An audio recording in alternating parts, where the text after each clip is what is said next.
Hello, everyone. I would like to welcome you to the first episode of the Talking Heads podcast, a podcast where we set people down and we talk about different topics in the MMA world. The first topic that I would like to cover today is the Triller fight card. It just wrapped up, so this is the evening of September 11th, 2021. And this was just, there's no other way to put it. It was a shit show. You had Anderson Silva boxing Tito Ortiz. Silva threw, I believe, a single punch that knocks out Tito in the first round. Tito's just leaning on Silva for 80 seconds of the first round. Silva is covered up, letting Tito throw these little weak arm punches on him. Silva's just covered up with his gloves covering his head and then decides to just throw a right hook that connects perfectly on Tito's chin. Tito has his arms down because he's tapping Silva with them, and the hook just catches him clean on his chin, rips his head to the side, and Tito's just down. Now, the commentary for this fight, I don't know what they're doing at Triller and boxing matches in general. It seems to be this culture where everyone wants to be a gangster. They all have these entourages wearing matching suits. As soon as the fight is over, both teams flood into the cage. It's just complete chaos. The commentary doesn't know what's going on. They can't say what's going on. It took them about 5 minutes of just cameras aiming at the different people that had swarmed into the ring before they actually showed a single replay to show the audience what had actually happened.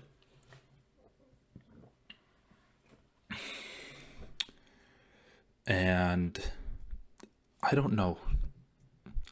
And this first part of the segment is just going to be me shitting on Triller because I don't know who they got to. I don't know who this woman is that they got to conduct the interviews, but she is horrible. It is one of the most awkward interviews I'd ever seen.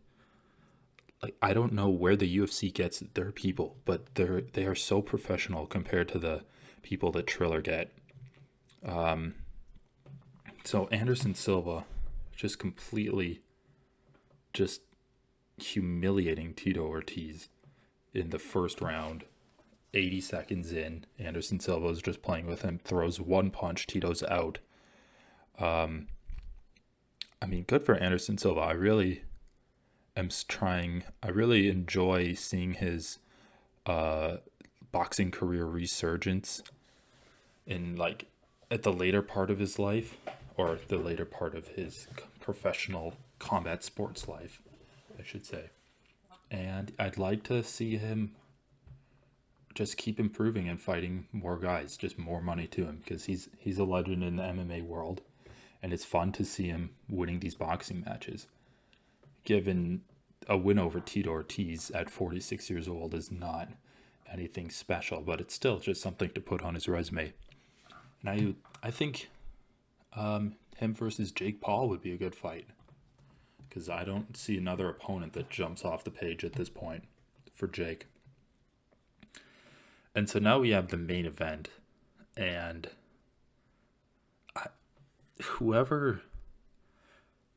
the people that run Triller, I know they're trying to be like the UFC, but the UFC has something. They have a promotion that is actually, runs like a well-oiled machine. And Triller just falls apart at the seams when you take a look at it. They have this little kid singing the national anthem. He's like 7, 8 years old. And it was not good. It was good for a kid. But for a fight card where they had the President of the United States doing commentary on September 11th, I would think they would have gotten a little bit of a better singer. They have the ring girls inside the ring carrying the American flag. They're walking in front of the little kid as he's singing the anthem. So you have the cameraman and the kid. The ring girl walks in front of him, just waving the giant flag. It's such a mess. Everything is a mess. And also, those ring girls, they're no Ariane Celeste or Brittany Palmer. I'll just tell you that right now. The UFC does have the best ring girls. I don't know how they have better ring girls than Triller either, but they do. And I really sound like I'm kissing the UFC's ass right now, but the UFC is probably the best at promotion and actually running a show at this point. And I don't think there's anything that you can say against that. I think like they have that down. That's what they're good at. That's their strong point.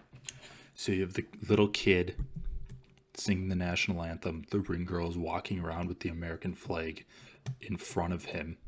Out comes Vitor Belfort. They're showing clips of Brazil between showing the ring girls walking around with Brazilian flags. It's just such a mess. And they just keep cutting back and forth between shots of the Brazilian countryside and then just like the ring girls as Vitor is walking into the cage. You see Evander Holyfield making his walkout. And I don't know, the commentary were saying that he looked like he was in tremendous shape. He looked exhausted. He was covered in sweat. His mouth was open. It looked like he was gasping for air just from the warm up. Then he walks out. The fight starts and he's basically like a zombie. It's like he had never boxed before in his life. He shells up immediately whenever Vitor throws something.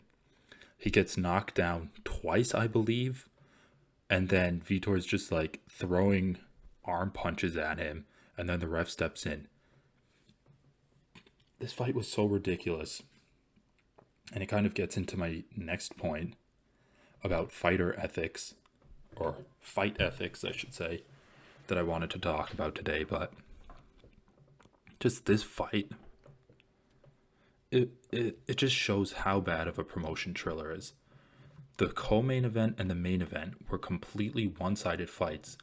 Anyone with even like a modicum of fight intelligence or experience in watching fights would know that there's no reason either of these fights should have been made. They were just completely one-sided. Evander was 58 years old, fighting against a 44-year-old, roided up Vitor Belfort. Vitor looked amazing in there. He's 44, looks better than he did at like 34. Like, I don't think they're testing these guys at all for drugs.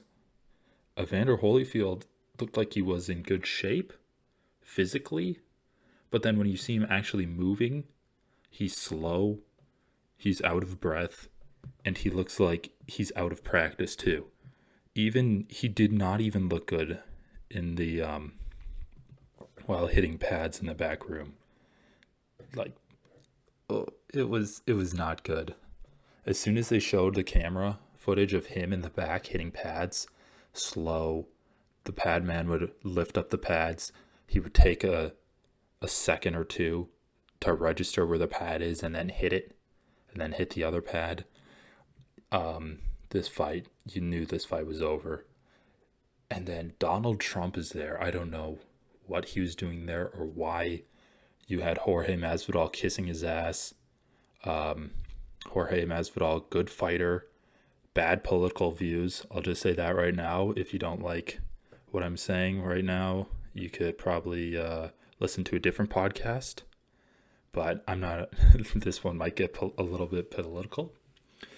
You also had Donald Trump Jr. there. I don't know why he's there. No one likes him. I'm surprised his dad even wanted him to be there. So they're talking about how they want it to be a good fight.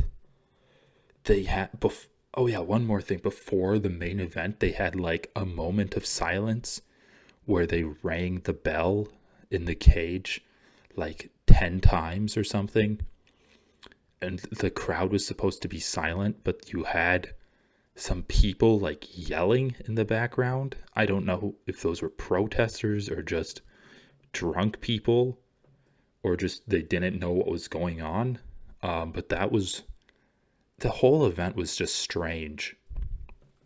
And then Vitor knocks out Evander, and the commentary team, I don't know.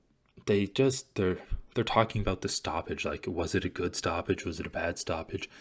I don't think Evander Holyfield even threw a punch, let alone landed one. Vitor Belfort was out there just unloading on him.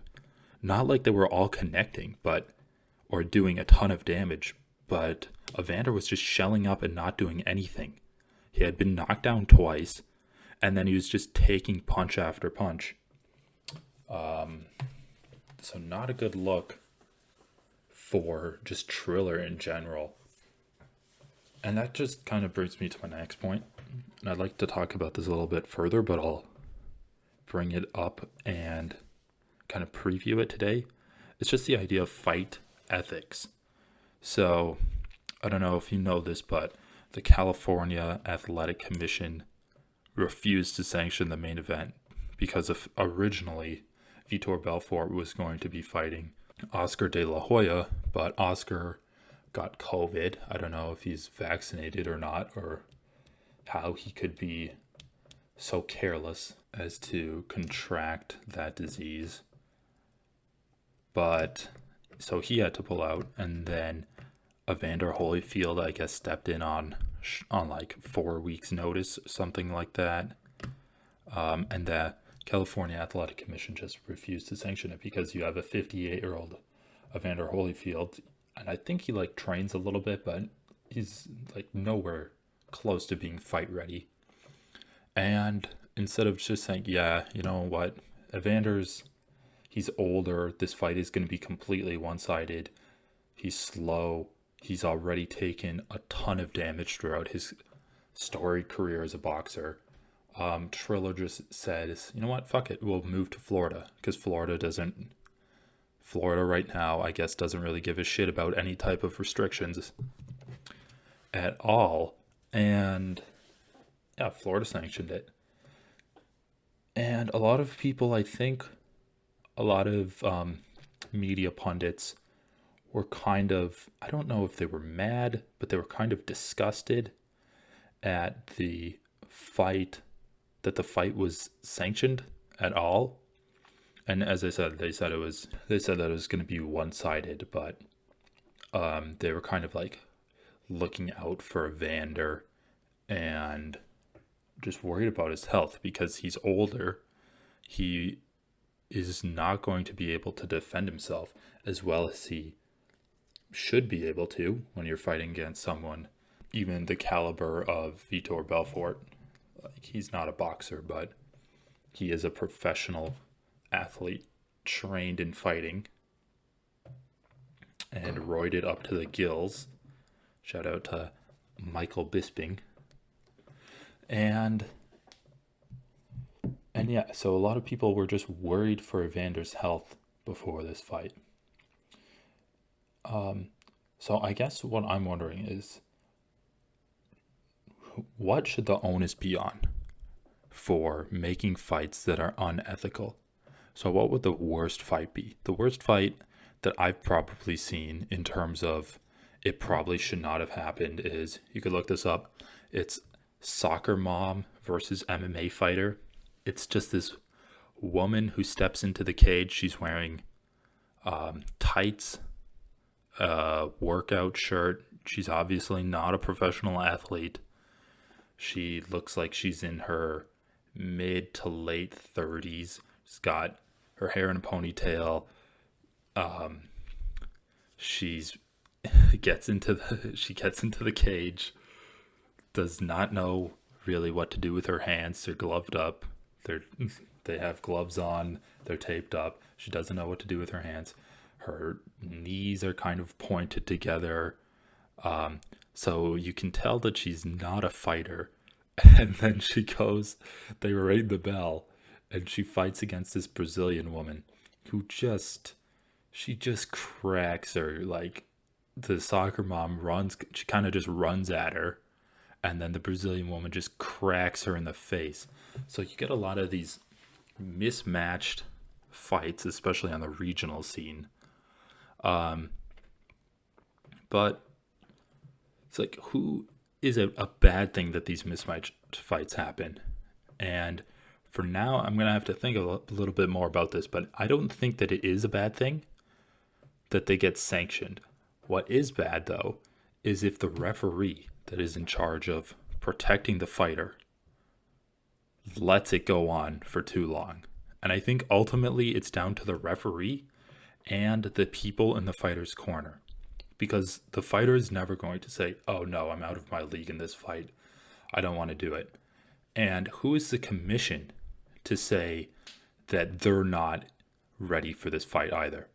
I recall back to when Khabib fought Al Iaquinta for the belt.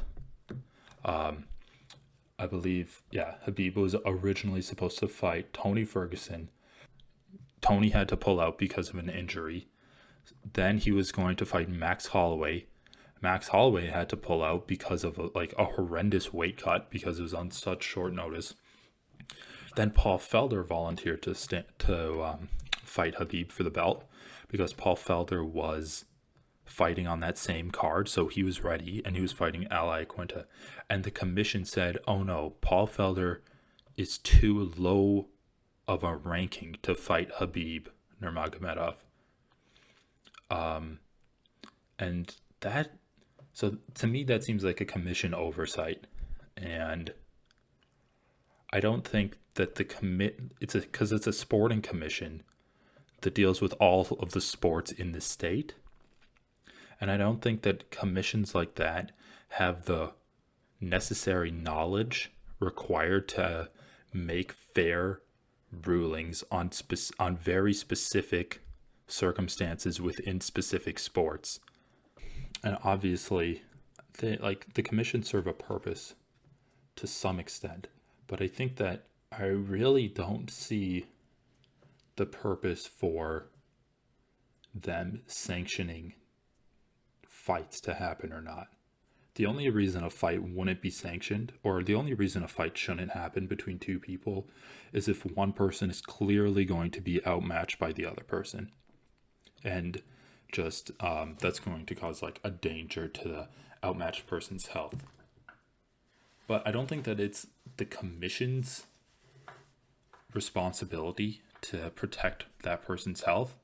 I think it's the responsibility of the fighter's team. I think it's the responsibility of the promotion that sets that fight up. And I think it's also, and this is probably the most responsibility, lies on the referee in charge of the fight. And I think commissions should be in charge of referees. And I think commissions should also start taking a look at promotions in general, because the promotion has a responsibility to its audience and to its fighters to make sure that they're setting up fights that are fair and close. Just fights that are well matched, because it really doesn't matter the level of skill, like the objective level of skill that each of the fighters has that determine how entertaining a fight is going to be. What matters is the relative skill that the fighters have to each other. And in the co-main and the main event of this Triller card, Anderson Silva versus Tito Ortiz and Vitor Belfort versus Evander Holyfield, both of those fights, the skill gaps were just enormous. There's no other way to get around to put it. And it wasn't a surprise. It wasn't like Jake Paul versus Tyron Woodley, where it's oh, well, maybe this might happen. Maybe Tyron could pull it out, but he's a stronger puncher. But Jake's been training boxing more. It's there's no maybe in these fights. Everyone knew that was going to go down the exact way that it did. And yet this organization, they still set up the fight. They still promoted it. And they let it happen. I don't think that it's a good look for that organization. Yeah, I just don't think it's a good look for the organization. And I also don't think it's a great look for the teams of the fighters. I think that Tito Ortiz and Evander Holyfield's managers or whoever is looking out for them should kind of take a step back and look at themselves and be like, am I just doing this for the money at this point? Am I sacrificing my fighter's health just for payday? Like, which is more important? Evander Holyfield and Tito Ortiz don't need any more damage than they already have. They're already questionable, and you can see it in their speech patterns, just the tons and tons of damage that they've accumulated throughout the years. And then the other thing is, the last thing that I think is like the refs, of course, should do everything in their power to stop as much damage as possible to the fighters and just keep them safe, especially when the fighters are older and when the referees know that the fight is a major mismatch of skill. And I have to hand it to the referees. I think they did a really good job tonight. I think that